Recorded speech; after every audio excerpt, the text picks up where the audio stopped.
I must admit that I don't tend to play track racers that much when it comes to the racing genre of video games. Hence, you're more likely to find me playing something like Forza Horizon or Need for Speed, The Crew 2, etc.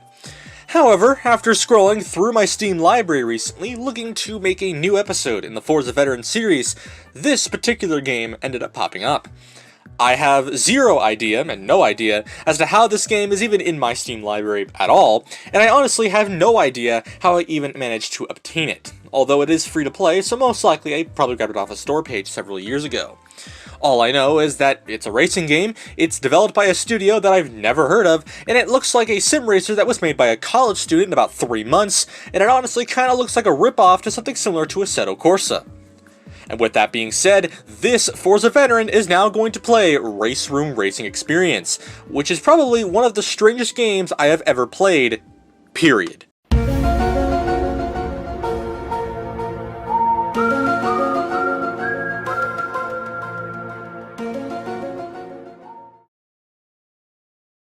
We begin by creating a, quote, driver profile. But I didn't want to actually put my actual name here because, I don't want to be doxxed by, probably one dude. Also, why is this an option? I get it, there's other islands off the United States' coast, but, you don't have to treat our allies like they suck, Jesus. For this video, we're going to be running on the maximum graphic settings, so it's going to get as good as it's getting, let's put it that way. I also learned that this game's controls are very, very strange, and I wouldn't be surprised if this game was meant and designed with sim steering wheels and VR in mind. But since I don't have money to buy either one of those things, I'm essentially saying that we're screwed. I also decided that after crashing due to some mysterious error, that I would look up the studio which made this game, which is actually a studio called Sector 3, a Swedish developer that only has 8 employees, and the only games they've ever made are sim racers dating back to 2005 for PC, with only one of them, in this case the exception, being a game called Race Pro for the Xbox 360. Okay, yeah, it's no wonder why I haven't heard of these people. After eventually getting used to the controls on a practice track, because I had to sit there and button map for 15 minutes, I actually managed to start racing decently.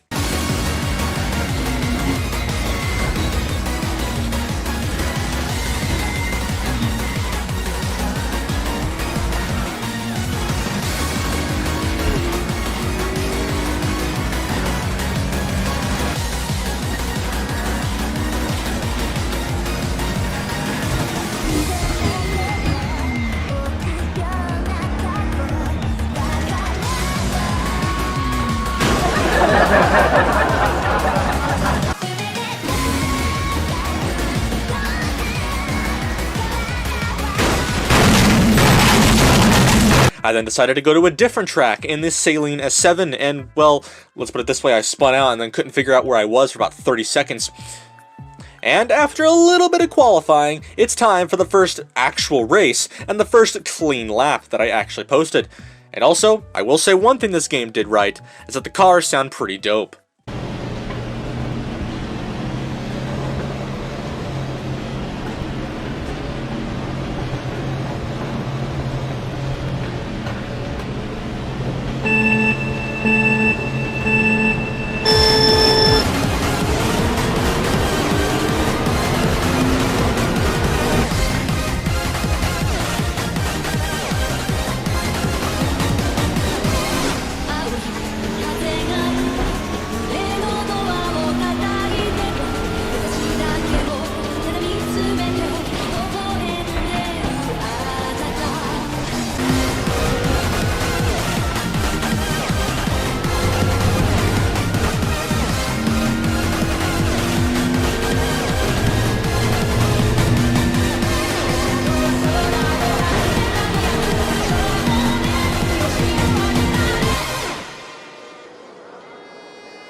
With this, I choose to head to this hill climb event, and it's in doing so that I decide to check some other cars and tracks.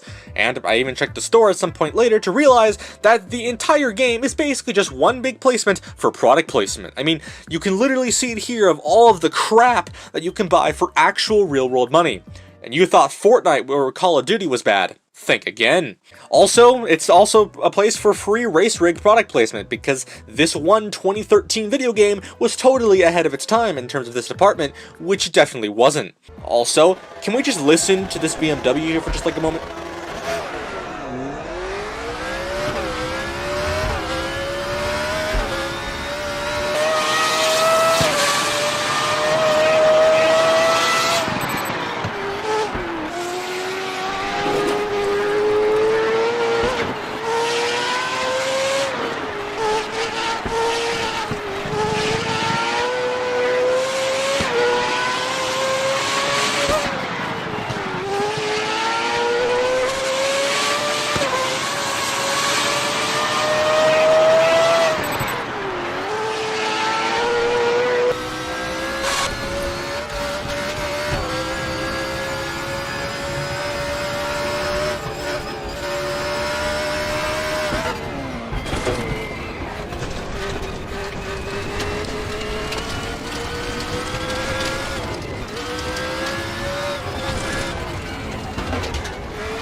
I did end up having one major crash in this hill climb race, and I'm honestly kind of shocked that I'm not dead, because let's be real, if this was a sim racer, I probably would be dead.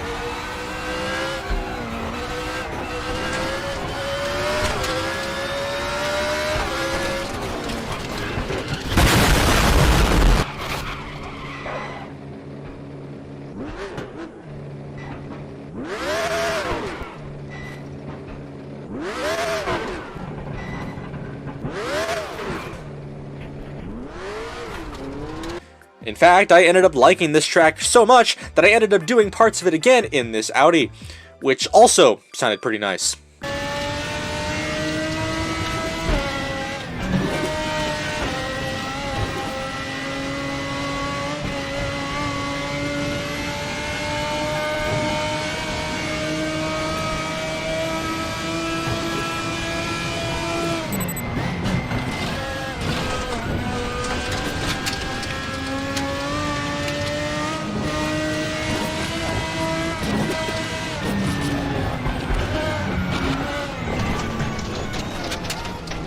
I did end in crashing, to which I then learned that trying to fix yourself after a crash isn't exactly all that easy, because steering, for whatever reason, basically isn't really a thing if you're parked.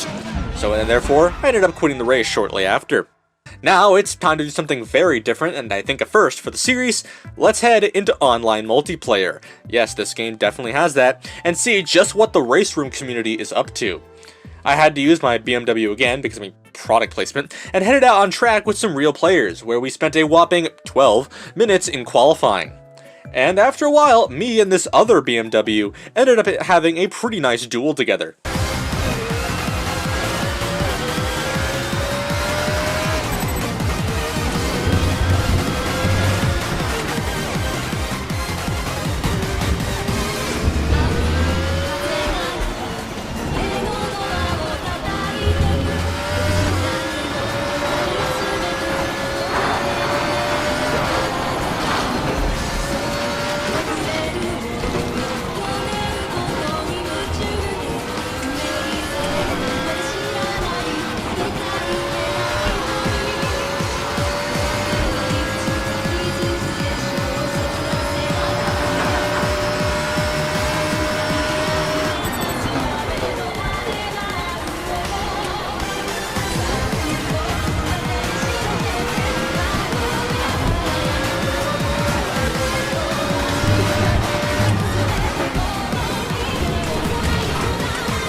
I also quickly learned a bit later on that trying to steer at high speeds is, non-existent.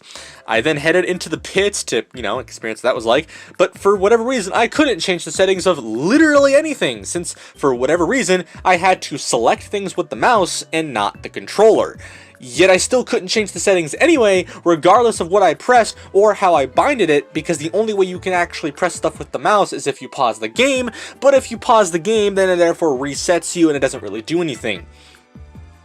Yeah, I'm not really sure. I'm really starting to wonder if this game was actually built with controller functionality in mind, because it definitely wasn't. But finally, we're actually going to experience the first proper race in online. And well, let's just say it didn't really go as planned.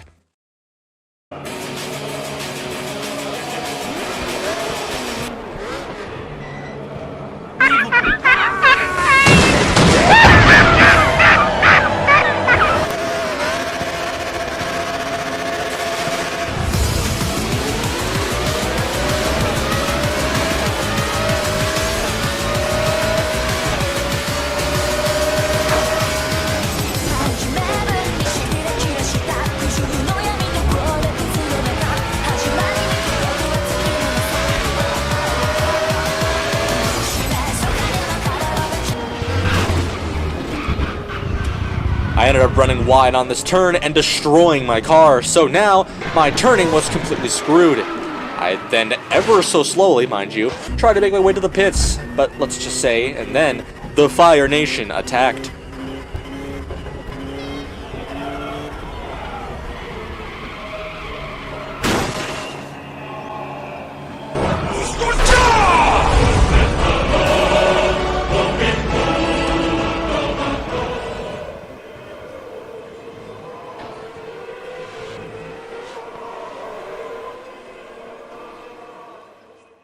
To conclude, this is probably the strangest racing game I have ever played, and probably one of the strangest games ever, in my opinion.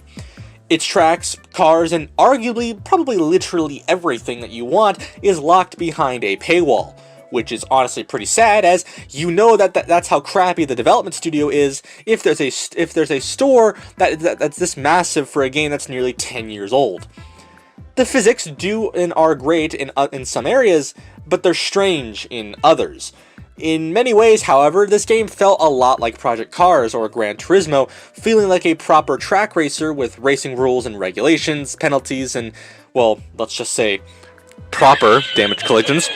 However, its limited selection of vehicles and tracks, the rest of which being mostly locked behind a paywall of real-world currency, the strange physics in certain areas, and unquestionably odd button mappings and controls, and to the fact that this game's actually a free-to-play game by a studio, but let's be completely real, nobody probably knows about or even gives a single care about, it makes it to where I simply cannot really recommend this game for somebody who may be coming over from Forza and wants something different.